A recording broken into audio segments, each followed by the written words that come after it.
नमस्कार। एक ऐसा नेता जो सुबह कुछ कहता है और शाम तक अपना फैसला बदल देता है। एक ऐसा प्रेसिडेंट जो कभी कहता है कि अनकंडीशनल सरेंडर और कुछ ही दिनों बाद कहता है वॉर ऑलमोस्ट कंप्लीट, अब युद्ध खत्म हो सकता है। लेकिन सवाल है, क्या सच में मिडल ईस्ट का युद्ध खत्म होने वाला है या ये सिर्फ एक रणनीतिक चाल है? और सबसे बड़ा सवाल, क्या इस युद्ध का असली फायदा चाइना को हो रहा है? आज इस बात को हम समझने की कोशिश करेंगे। इस बात को समझने के लिए हमें थोड़ा सा पीछे जाना होगा। तारीख थी 28 फरवरी। अमेरिका और इजराइल ने मिलकर ईरान के ऊपर हमला कर दिया। अमेरिका का ऑपरेशन इपिक फ्यूरी और इजराइल का ऑपरेशन रोरिंग लायन, दोनों ने मिलकर ईरान के 131 शहरों को निशाना बनाया। हमले के पहले 30 घंटों में लगभग 2500 बॉम्ब ईरान के ऊपर फेंके गए, जिसमें ईरान के missile launcher system, drone manufacturing units और इकोनॉमिक इंफ्रास्ट्रक्चर को पूरी तरीके से उद्ध्वस्त कर दिया गया। लेकिन इस हमले में ईरान को सबसे बुरा झटका तब लगा जब न्यूज आ गई कि उनके सुप्रीम लीडर अयतोल्ला अली खामेनी की डेथ हो गई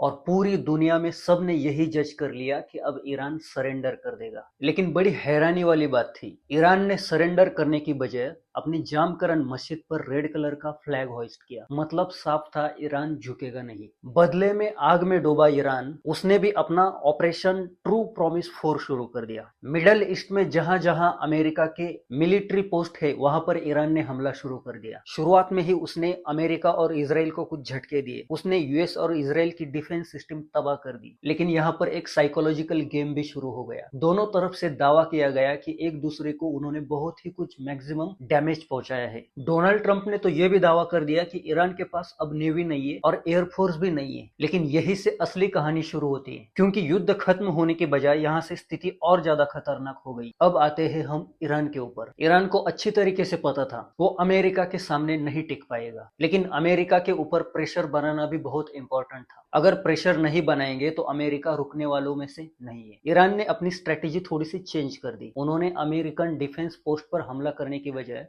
उन्होंने बस ज्योग्राफिकल अपने टारगेट चेंज कर दिए और उन्होंने अपना निशाना बनाया स्ट्रेट ऑफ हार्मुज। जी हाँ, सही सुना आपने, स्ट्रेट ऑफ हार्मुज। ये दुनिया का सबसे महत्वपूर्ण तेल मार्ग है। ईरान अच्छे तरीके से जानता था दुनिया का लगभग 20% ऑयल यहाँ से ही गुजरता है। बहुत बड़ा हिस्सा एलएनजी गैस का यहीं से ही गुजरता है। अगर ये रास्ता बंद हो जाता है तो पूरी दुनिया की अर्थव्यवस्था हिल सकती है। और बड़ी हैरान करने वाली बात है, खबर भी आ रही है कि ईरान ने यहाँ पर सी माइंस बिछा दी है। राउटर्स के हवाले से ये खबर है। इस वजह से शिपिंग लगभग रुक गई है और इसी वजह से तेल की कीमतों में रोज बढ़ोतरी दिखाई दे रही है। अब आते हैं हम डोनाल्ड ट्रंप के ऊपर। जैसे ही स्ट्रेट ऑफ हार्मुज की कहानी पूरी दुनिया में फैल जाती है, उसी क्षण से डोनाल्ड ट्रंप की शुरू होती है अनप्रेडिक्टेबल पॉलिटिक्स। देखो, सबसे पहले ट्रंप ने क्या कहा था? Unconditional surrender. इसका मतलब साफ था कि ईरान को अब अनकंडीशनल सरेंडर करना होगा। लेकिन रिसेंटली एक खबर आ गई है, एक इंटरव्यू में डोनाल्ड ट्रंप ने यह कहा है कि I think the war is very complete. उन्होंने ये भी कहा है कि युद्ध शायद अब जल्दी ही खत्म हो सकता है। लेकिन यहाँ पर आपको थोड़ा सा एक कॉन्ट्राडिक्शन दिखेगा। जैसे ही डोनाल्ड ट्रंप ने कहा कि I think the war is very complete, उसी समय अमेरिका सेना कह रही थी we have only just began to fight. मतलब साफ है,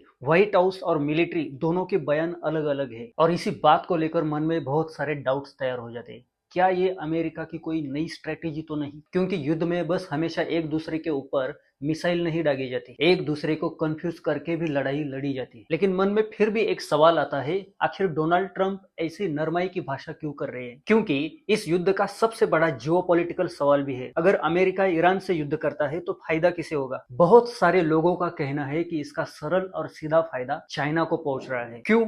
क्योंकि अमेरिका मिडल ईस्ट में फंस जाएगा। नतीजा ये होगा कि चाइना इंडो पैसिफिक में मजबूत हो सकता है। और रिसेंटली आपने देखा भी होगा, थर्ड सिस्टम के इंपॉर्टेंट पार्ट्स साउथ कोरिया से अमेरिका मिडल ईस्ट में लेकर जा रहा है। अगर अमेरिका मिडल ईस्ट में फंस जाएगा तो चाइना इंडो पैसिफिक में मजबूत हो सकता है, ग्लोबल ट्रेड रूट्स कमजोर हो सकती है। लेकिन मान लो, ग्लोबल जियोपॉलिटिक्स में ऐसी बातें हमेशा होती ही रहती है। लेकिन अब मैं जो आपको बताने जा रहा हूँ वो सबसे शॉकिंग बात है। इब्राहिम जुल्फकारी, ये स्पोक्स पर्सन है ईरान के मिलिट्री कमांड के। उन्होंने यूएस को एक मैसेज दिया है, get ready oil to be $200 per barrel because the oil price depends on regional security which you have destabilize. मतलब साफ है, अब आप तैयार रहिए $200 पर बैरल की कीमत के लिए। मतलब है ना हैरानी वाली बात। यहाँ पर एक और शॉकिंग फैक्ट देखो, जो अमेरिका के लिए थिंक करने के लिए जरूर मजबूर कर देगा। ईरान का सबसे ऑयल इंपोर्टर चाइना है। चाइना ईरान का लगभग 80% ऑयल इंपोर्ट करता है। अमेरिका को लगा अगर ईरान का ऑयल हमारे कब्जे में आ जाता है तो चाइना के लिए सबसे बड़ी प्रॉब्लम हो सकती है। लेकिन इस लड़ाई के बावजूद भी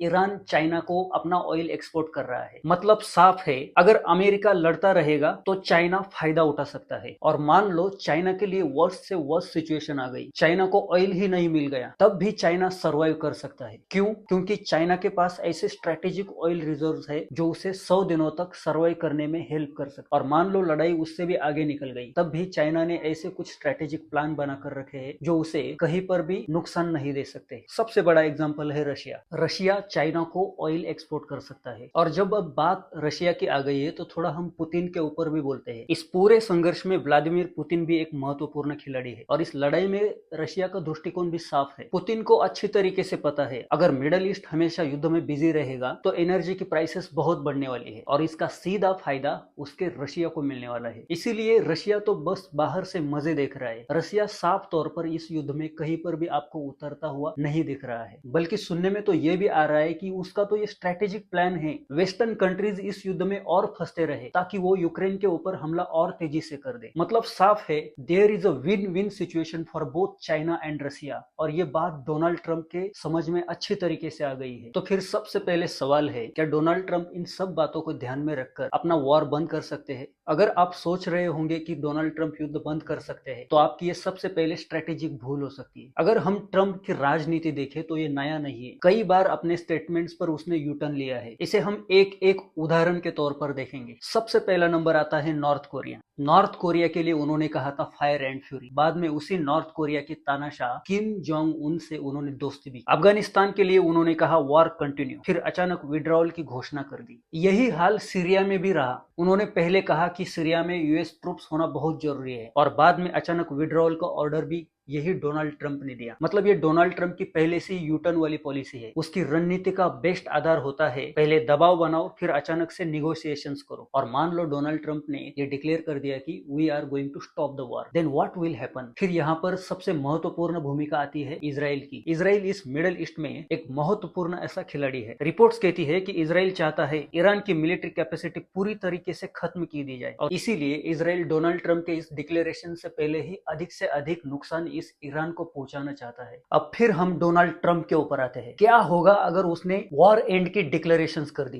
it is very hard to predict but it will become automatically win win situation for Iran. हो सकता है अमेरिका के युद्ध बंदी के बाद ईरान का स्ट्रेट ऑफ हार्मुज पर पूरा कंट्रोल बन सकता है। ईरान स्ट्रेट ऑफ हार्मुज का टोल मास्टर बन सकता है और अमेरिका ऐसा कभी भी होने नहीं देगा। रिसेंटली डोनाल्ड ट्रंप ने स्ट्रेट ऑफ हार्मुज को लेकर एक बहुत बड़ी बात कह दी है। वो बोल रहे हैं कि स्ट्रेट ऑफ हार्मुज को टेक ओवर भी कर सकते हैं। हमें पता नहीं उनकी बातों में कितनी सच्चाई है और वो करेंगे या नहीं करेंगे, लेकिन अगर मान लो ऐसा होता है तो ये मिडल ईस्ट की जियोपॉलिटिक्स में सबसे बड़ा चेंज हो सकता है। क्यों? क्योंकि दुनिया के सबसे महत्वपूर्ण एनर्जी रूट पर सीधा अमेरिका का कंट्रोल होगा। वो अमेरिका जो कभी भी किसी भी राष्ट्र के प्रेसिडेंट को आधी रात को उठाकर अपने घर लेकर जा सकती है। तो फिर एट द लास्ट सबसे महत्वपूर्ण सवाल आता है, क्या डोनाल्ड ट्रंप युद्ध खत्म कर देंगे? There are 3 chances to predict that questions answer. Number 1, Trump अचानक से सीज फायर घोषित कर दे सकते हैं। उनका अनप्रेडिक्टेबल नेचर इस बात की पुष्टि देता है। नंबर 2, लिमिटेड वॉर जारी रह सकती है। क्यों? अगर ट्रंप ने अचानक से सीज फायर घोषित कर दिया तो ईरान के लिए ये प्रोपेगेंडा फैलाया जाएगा कि देखो